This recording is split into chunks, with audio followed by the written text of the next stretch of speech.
To the esteemed dreamers of this age and beyond, I sit before you at the culmination of a journey that has not merely spanned the globe, but also the vast landscapes of the human spirit. I'm here outside the Reform Club in Mayfair in London. And in my new TV series, 80 Days, I'm attempting to follow in the footsteps of Phileas Fogg as he makes his famous journey around the world in 80 days. It may not take me 80 days, but I'm going to do my best to follow in the footsteps and give an updated version on what it's like to do now. This odyssey was crafted in the shadow of Jules Verne's immortal prose.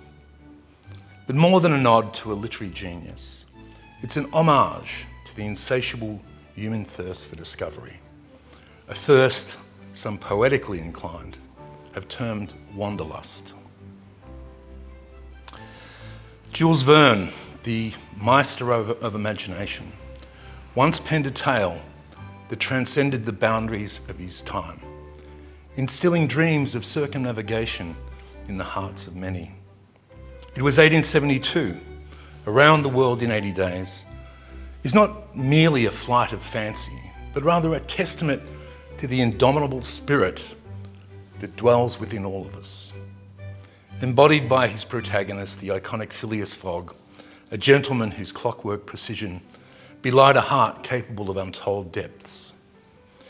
In my grand narrative of no less than 80 episodes, the world unfolds as a tapestry of culture and wonders.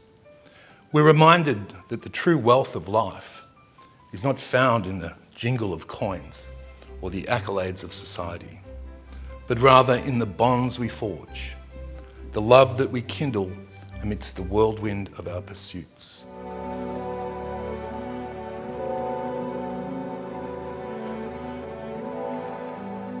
So I did the only decent thing a man could do. You mean? Yes, I finessed my Queen of Hearts and forced Finch Tattersall to sacrifice his ace. That was a tense moment, I can assure you. I wish you could have seen Lord Dudley's expression. Poor fellow went dead white, bit clean through his pipe stem. Oh well. But I'm afraid I bored you. How can you say that, Mr. Fogg? Oh, I don't think that in my entire life. It's the most enthralling story I've ever heard. You really mean that? I'm most awfully pleased. It's so personal and yet dramatic. That is exactly the way I feel about it. I had no idea you were so keen about whist. I adore it. There's a kind of precision about it. I've always admired men who are precise, who have a sense of order and discipline. Fancy that. Yes, for example, well, I simply cannot abide a man who isn't punctual. It's extraordinary how well you put it. We have so little time in our brief mortal span. Oh, my dear princess, I really must ask your forgiveness. Oh, whatever for. Well, it just dawned upon me I completely forgot to offer my condolences upon your bereavement. What? To extend my sympathy for your anguish at this time of grief. But I don't feel any grief, Mr. Fogg. None at all. You see, I was a wife in name only. I met the late Rajah exactly once, at the age of 7, before my parents sent me to England for my education. And you never saw him again? Never. Would you care to hear about the time I drew a flush hand in diamonds? If you'd care to confide in me. Is Mr. Fogg always so proper, so haughty and formal? Believe me, madame, I know nothing about him, except that he lives by this. Have there been any women in his life? I assume he must have had a mother, but I am not certain. Well, perhaps he has some secret sorrow, some love who jilted him.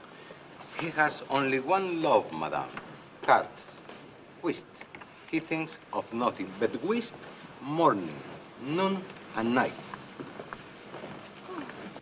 The character Aouda, fearless and perceptive soul, emerges not just as a character in Verne's story, but as a beacon of courage and heart that challenges us all to see beyond the facade of our endeavours. And now, as I sit at the threshold of the voyage's end, a mosaic of cities and faces etched into the fabric of my being, I reflect on the grand tapestry that I've had the privilege to weave.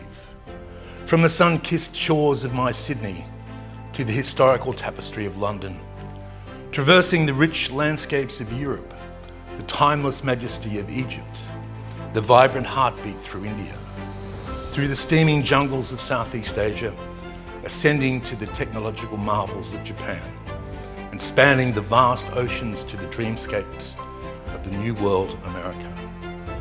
I've not raced against time, but rather danced with it, capturing the pulse of the remarkable peoples on Earth, on film. It was not a bet that propelled me, but a boundless love for life itself. A love that implores us to cherish each breath, to see each dawn as a canvas awaiting our brushstroke. And in this ephemeral dance we call life, where all things are transient as the whisper of the wind, the wisdom of the ages rings true. There is no past, there is no future, there is only the now. This moment is a treasure, a fleeting chance to embrace the wonder that is existence. Let us then, with hearts wide open, drink deeply from the cup of now. For to wonder is to be alive with desire, with a yearning that propels us beyond the horizon. And to those who would call my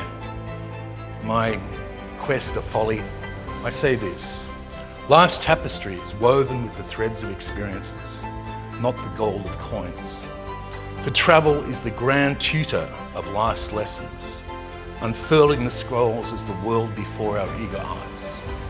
And remember, a solitary day ablaze with adventure can outshine years of monochrome routine. This, my friends, is the essence of my 80 days. Not merely a series of films, but a celebration of life in its most vivid form.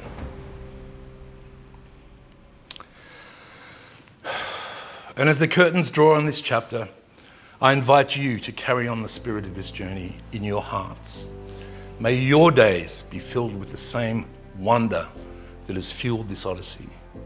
And may the road always rise up to meet your wanderlust.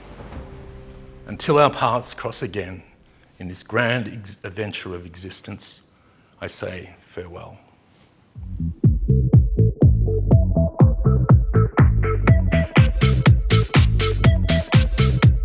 In 80 days, adventurer and award-winning filmmaker Paul G. Roberts retraces the global footsteps of Phileas Fogg, hero of Jules Verne's most famous work,